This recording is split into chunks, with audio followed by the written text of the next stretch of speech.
Hiyo gari uzia mtu yote tu. Niko busy. Sawa. Dada, habari za saizi? Kwema sawa sawa. Mbona unatembea na mguu mama? Shida nini? Kawaida. Sasa unatembea na mguu watu wenye hela tupo. Watu kama sisi tunakaa wenyewe, single boy. Alafu nani? Shida nini mamangu?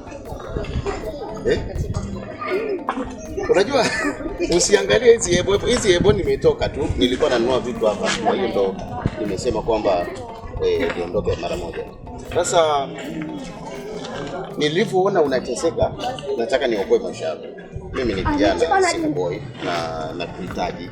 Nimekuona nikakupenda. Kwa hiyo ukinikubali tu naweza nikakununulia mkoko kama huu. Unaona chuma kama hii ni ya kwangu. Sema tu sipendi kutembelea sana maana nimezoea BMW. Ziko nyumbani. Bwana. Hebu samani kidogo. Samani.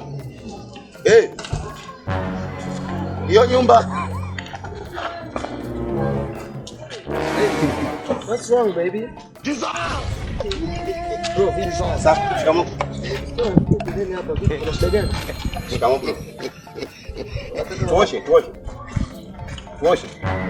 Hoja nyema brother nyie hapo mjini njoo hapa, njoo. Sikuwa naongea na huyu.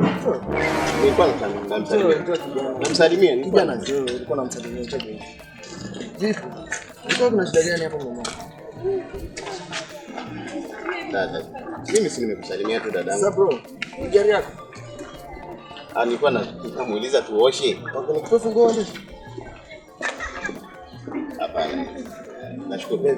Umeshikawasha gari huko. Unatoka. Mpanda kwa. Wapi mwanangu? Panda twende huko. Wapi tena? Tulikuwa naenda. Siendi mahali popote. Siendi mahali hapo. Baby, endesha vipi? Bro, nilikuwa namsalimia. Panda twende.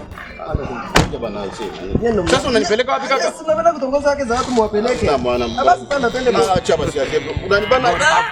Tunapoteza muda huko alafu sasa na nyie huko mnadai